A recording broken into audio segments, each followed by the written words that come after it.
आज हम बिल्कुल भी ये बात नहीं करने वाले हैं कि आपने पूरे साल क्या किया है, आपने कितनी मेहनत की है, कितने पाप किए, हम उन पे चर्चा नहीं करेंगे, क्योंकि वो जो बीत गया सो बीत गया। हमें चर्चा जो करनी है आज आज इस पे चर्चा करने की, बचे हुए दिनों में हम क्या कर सकते हैं। बिल्कुल। जिसने किया कल, बीत गया वो पल। जिसने किया परसों, बीत गया वो वर्षों। जिसने किया आज, उसी ने दुनिया पे किया है राज। राज। बिल्कुल।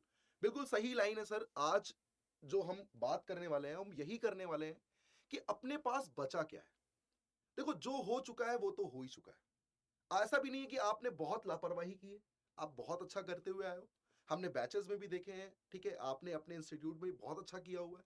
हाँ, बस एक लास्ट पॉइंट जो होता है ना किसी भी बच्चे के मन में, एक लास्ट पॉइंट क्या होता है कि यार अब क्या करें।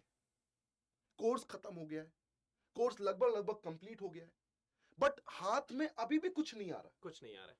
और ये जेई मेंस 2024 का सबसे बड़ा क्या है, सबसे बड़ा डर है। केमिस्ट्री में बहुत डर लग रहा है। ऐसा नहीं है बेटा। डर का सिर्फ एक, मैं कह सकता हूं, ये वहम है जो सबको लगता है यार। बिल्कुल बिल्कुल, हम सबको कोई भी लगता है चीज कंप्लीट करते हैं तो हमें लगता है यार क्या सही से कंप्लीट हुआ होगा, हुआ होगा या नहीं या हुआ। हम ये वीडियो ही आपके लिए बना रहे हैं तो हमें अपने मन में यही है कि क्या हम सारी बात कह पा रहे हैं आपसे, सही बात है। क्या हम सारी चीजें हम जो सोच के आए थे कि हमें बच्चों को ये प्लान देना है, बच्चा कंफ्यूज ना हो इस बचे हुए टाइम में, क्या हम अच्छे से दे पाएंगे। सबको डर रहता है, लेकिन ये एक मन का वहम है। एक बार शुरुआत तो करो। एक कदम तुम बढ़ाओ, एक कदम हम बढ़ाएंगे, मिल के पार करेंगे यार, मिल के पार करेंगे। तो सबसे बड़ा पॉइंट ये आता है बच्चे के मन में कि हमने बहुत कुछ पढ़ लिया है लेकिन सर हमसे हो कुछ नहीं रहा। तो एक्चुअल में बेटा देखो, एप्लीकेशन को पढ़ना और उसे अप्लाई करना, आपने भी फील किया है पूरे साल, बहुत डिफरेंस होता है।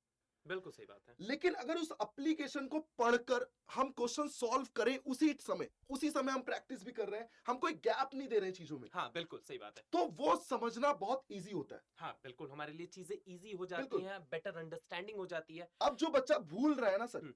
वो यही है, वो है गैप। गैप, और इसको, सबसे इस बड़ा चीज है गैप गैप। को सबसे पहले कम करने का तरीका क्या है। बिल्कुल। सिंपल सी बात है बच्चों, आपको एक चीज पे बहुत ज्यादा स्टक होना पड़ेगा, डेट इज पीवाईक्यू। पीवाईक्यूज। बिल्कुल बिल्कुल बिल्कुल सही कह रहे हैं सर आप, क्योंकि एक पैटर्न का पता लगता है कि पैटर्न कौन सा पूछा जा रहा है। और आप उठा के देखोगे वो पैटर्न तो पैटर्न, आपको बहुत सारी चीजें आइडिया लग जाती हैं। आपको अगर अपना कॉन्फिडेंस बढ़ाना है, आपने कुछ नहीं करना है बच्चों, आपको 2011 से उठा लो, 2011 से लेके 2023 तक के पीवाईक्यूज, कोई किताब कोई बुक बिल्कुल अब नहीं करनी है। आपको सिर्फ पीवाईक्यूज पे स्टक हो जाओ, आप एक चैप्टर में अप्लाई करके देखो, आपका कॉन्फिडेंस लेवल आपको खुद पता लग बिल्कुल जाएगा। बिल्कुल सर। पहले पॉइंट ये कि पीवाईक्यूज अब हमें करना ही करना है, पहला ये दिमाग में सेट करो। बिल्कुल। नेक्स्ट अगर हम बात करें सर, सर कुछ क्वेश्चंस मैं आपसे पूछना चाहूंगा। हाँ हाँ। देखिए सर, 12th में भी कुछ बच्चे हैं, और हम्म। उन बच्चों के साथ सबसे बड़ी प्रॉब्लम यह है कि उनके प्री बोर्ड सामने खड़े हैं, बिल्कुल। और लगभग 20 जनवरी के बाद हमारा जेई मेंस आके सामने खड़ा है। तो आखिर कैसे चीजों को हम बच्चा कैसे संभाले, कैसे स्पेस। देखो, पहली चीज तो बच्चा मैं आपको बताऊं, आप दोनों चीजों को अलग तो समझो ही मत कि सर प्री बोर्ड अलग है क्या। अरे प्री बोर्ड कोई 13th की चीज थोड़ी पूछेगा, वो भी आपका 11th 12th ही पूछेगा। बिल्कुल। जेई मेंस बस उसमें थोड़े अच्छे पॉइंट्स पूछता है। तो अगर आप लगातार पढ़ाई कर रहे हो ना, तो प्री बोर्ड की टेंशन आपको नहीं लेनी है, आप बहुत अच्छा करके आओगे।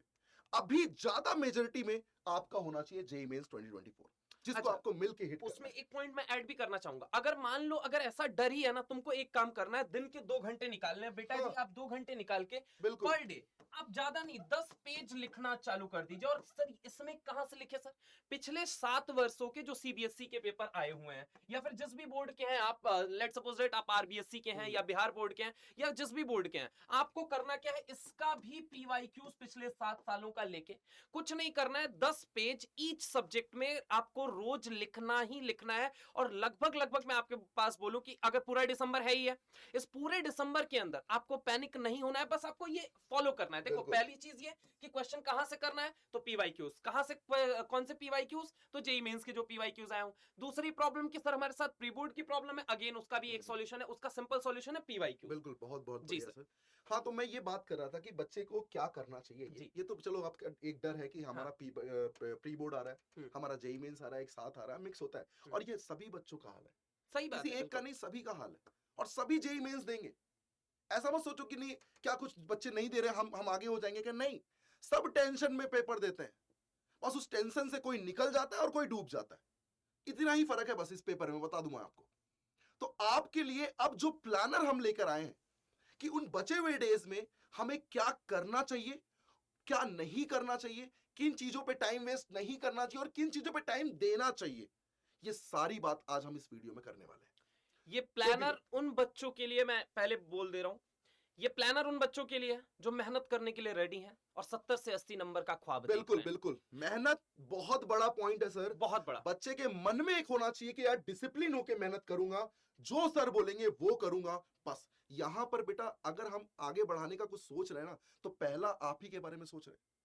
हम कोई और आगे बढ़ने की बात ही नहीं कर रहे, हम सिर्फ अपने बच्चों को आगे बढ़ाने के लिए सोच जा रहे हैं। जो भी बचे डेज है उनमें क्या करना चाहिए, अब हम बात करते हैं उस पे बात करते हैं। सबसे पहली चीज, ये जो कंप्लीट एनालिसिस है बच्चों, मैं बता दूं ये उन बच्चों के लिए जिन्होंने पीछे क्या किया हमें मतलब ही नहीं है, जो आज से मेहनत करने के लिए तैयार है साथियों, उन्हीं के लिए अब ये होने वाला है। बिल्कुल। अब सबसे पहली चीज, बिना किसी देरी के हम पॉइंट पे बात करते हैं। देखो, कुछ चैप्टर्स आपके सामने लिखे हुए हैं, ये चैप्टर आपको मस्ट है कि करके जाना ही जाना है। और अगर आप इस चैप्टर को करके जाते हो, यकीन मानो दोस्त, जो आपकी समस्या है, जो आपकी परेशानी है, उसका समाधान आपको जरूर मिलेगा। मैं सबसे पहले यहां पे बात करूं तो अगर हम बात करें इनऑर्गेनिक के सेगमेंट की, तो इनऑर्गेनिक के सेगमेंट के अंदर अगर मैं बात करता हूं आपसे, तो यहां पे इनऑर्गेनिक के सेगमेंट के अंदर दो चैप्टर आपको दिख रहे हैं। पहला कौन सा है? Chemical bonding, and second one is your what? Coordination. अब एक चीज समझिए, अगर ये दो चैप्टर आप मेजरली कर लेते हो तो लगभग 5 से 6 सवाल का वेटेज जो है वो आपका कवर हो जाता है बड़े आसानी से, सिर्फ दो चैप्टर। मूविंग टू द, अगर मैं बात करूं फिजिकल केमिस्ट्री पे, तो देखो मोल और सॉल्यूशन को आपको क्लब करके पढ़ना पड़ेगा। और चूंकि अगर मोल का कंसेप्ट देखिए, अगर मोल है गोल तो सिंपल सी बात है फिजिकल है गोल, है ना? तो अगर मैं बात करूं मोल और सॉल्यूशन को क्लब करके आपको पढ़ना है। अच्छा, अगर मोल आप पढ़ रहे हो अच्छे से, तुरंत at the same time equilibrium में आयनिक इक्विलिब्रियम आपको करना है ना? तो अगर मैं बात करूं, ये फिजिकल केमिस्ट्री का एक topic, second one is your electrochemistry and third one is your what? Thermodynamics. अगर ये तीन मेजर चैप्टर अगर आप करके चले जाते हो, तीन क्या, अगर मैं बात करूं, ये तो क्लबिंग ही हो गई, है ना? और ये आयनिक जो हो गया, इसमें ये मोल बहुत ज्यादा आपका हेल्प करने वाला है। नेक्स्ट अगर हम बात करें इलेक्ट्रो और थर्मोडायनेमिक, बेटा यहां से पक्का है सवाल आना ही आना है, ये चैप्टर आपको अच्छे से करना ही करना है। अब अगर मैं बात करूं यहाँ पे ऑर्गेनिक केमिस्ट्री, तो ऑर्गेनिक केमिस्ट्री के बारे में सर थोड़ा सा बच्चों को बताइए प्लीज। देखो मैं आपको बताऊं, जैसे आपने इनऑर्गेनिक और फिजिकल को देखा, तो मैं आपको यही कह रहा हूं कि अभी आपको कहां टाइम देना चाहिए और कहां नहीं देना चाहिए, इन पर ध्यान दो। कि लगातार वर्षों में कितने क्वेश्चन लगातार वो पूछे जा रहे हैं। आप इन्हें ये मत सोचो कि सर बार बार हम इसी को तो पढ़ते जा रहे हैं। बेटा जब बार बार पढ़ रहे हो यही आते हैं और कुछ आता ही नहीं है। अब बात करें अगर हम ऑर्गेनिक केमिस्ट्री की, तो भाई बिना जीओसी के कुछ होता है क्या? बिना जीओसी का कुछ नहीं होता। मतलब सबसे इंपॉर्टेंट टॉपिक कौन सा है? जीओसी। अब इसके सब टॉपिक में क्या क्या पढ़ना चाहिए? आपको जितने इफेक्ट है ना, वो हल्की हल्की जानकारी होनी चाहिए। और खास बात है रेजोनेंस की। अगर आप रेजोनेंस पे ध्यान दोगे तो रेजोनेंस को रिवाइज कर लेना अच्छे से। एरोमेटिसिटी कैसे पहचानते हैं, एंटी एरोमेटिसिटी कैसे पहचानते हैं, फिक्स से आना ही आना है। और एसिडिक और बेसिक के कॉन्सेप्ट पढ़ के जाओ, दबा के क्वेश्चन लगाओ, हचक के क्वेश्चन लगाओ, और इतनी प्रैक्टिस कर लो कि ये जीओसी तुम्हारा मस्त, एक क्वेश्चन भी आपसे गलत ना हो। क्योंकि भाई साहब 2 से 3 क्वेश्चन पूछ रहा है यार, कहां आपके मार्क्स इंक्रीज होंगे पता ही नहीं चलेगा आपको। और ये टॉपिक देखे जाएगा आपको। ये बात करें कार्बोनिल कंपाउंड की, कार्बोनिल कंपाउंड्स में सबसे इंपॉर्टेंट एल्डिहाइड कीटोन यही वाले हैं। बार बार एल्डोल, बार बार कैनिज़ारो पूछा जा रहा है। रिडक्शन से क्वेश्चन डन है, आना ही आना है। 2 से 3 क्वेश्चन देखिए यहां पे मिल जाएंगे आपको। और बात करें एल्काइल हैलाइड की, तो बेटा SN1 SN2 कभी आपने देखा है बिना इनके पेपर बनाए? कभी पेपर ही नहीं बना इनके बिना यार। मतलब एल्काइल हैलाइड से छोटे छोटे रिएक्शन, SN1 SN2, थोड़े एलिमिनेशन वाले पार्ट ये पढ़ लेना आप, बढ़िया से 1-2 क्वेश्चन फंसेंगे। अब देखो यहां से भी आपके कवर हो गए। अब बात करें अल्कोहल फिनॉल ईथर की, तो बेटा यहां पर अल्कोहल से रिलेटेड वो बेंजीन डेरिवेटिव वाले, सैलिसिलिक, ये सब कुछ पढ़ के जाना। ये दबा के क्वेश्चन पूछेगा इससे, और डायरेक्ट क्वेश्चन आता है, कोई दिमाग नहीं, बहुत ज्यादा कुछ भी नहीं। एनसीईआरटी की reaction name sir, reaction name direct Reimer Tiemann, Kolbe's electrolysis, बहुत सारी रिएक्शंस ऐसी हैं, कोल्बेज तो रिएक्शन। ये टॉपिक आपको जरूर करने, इनको तो बेटा मत छोड़ना। मतलब इन पे आपको ज्यादा टाइम देना है। नो डाउट आप एक्स्ट्रा करोगे, बट इन पे आपको ज्यादा टाइम देना ही देना है, ये आप डन मानिए इसको, ठीक है? अब बात आती है कि हम ये चैप्टर करेंगे कैसे। हाँ। देखो आज 1 दिसंबर है, टू बी वेरी फ्रैंक हमारे पास 30 दिसंबर तक का समय है। अगर मैं आपसे बात करूं तो चैप्टर कितने हो रहे हैं? 1 2 3, इसको क्लब करके हाँ। 4 5 6 7 8 9 10 10 चैप्टर। अगर 10 चैप्टर है मेरे पास, ठीक है, 10 चैप्टर हैं। ये 10 वो मेजर वेटेज वाले चैप्टर हैं जिनको अगर हम कवर कर लेते हैं तो हमारे नंबर कहीं नहीं जाते हैं। बिल्कुल आपको अगर मैं बात करूं कि अगर एक चैप्टर को मैं पर डे मतलब 3 दिन, लगभग 2 से 3 दिन में दे रहा हूं बड़े आराम से, जिसमें आप कवर कर सकते हैं। करना क्या है, आपको अपने नोट्स पढ़ने हैं। थ्योरी के लिए आपको एनसीईआरटी रेफर करनी है as far as the matter of chemistry is concern, ठीक है।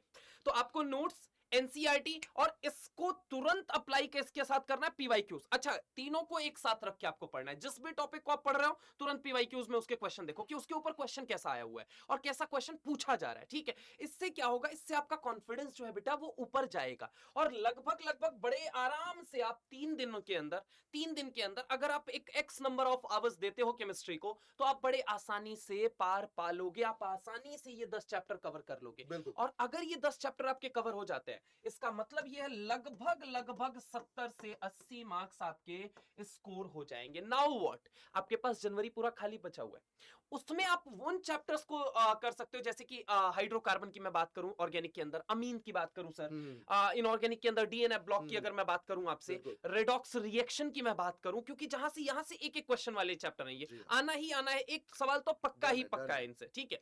तो आप बचे हुए जनवरी वाले उन दिनों के अंदर लगभग 10 दिन का अगला प्लान लेके हम कि हाँ 10 दिन के अंदर हम आएंगे, फिर बताएंगे आपको कि अगला 10 दिन का प्लान क्या होना चाहिए, ठीक है। तो अभी के लिए ये है बेटा कि अभी आपको पीवाईक्यूज, एनसीईआरटी और टीचर के नोट्स के साथ आपको करना क्या है, लगभग 3 दिन पूरा डेडिकेट होके एक्स नंबर ऑफ आवर्स के साथ हमें एक एक चैप्टर को अटेम्प्ट करना है। सर बच्चा ये पूछना चाहता है कि सर अगर मान लीजिए मैं इसे रिवाइज कर रहा हूँ, हाँ।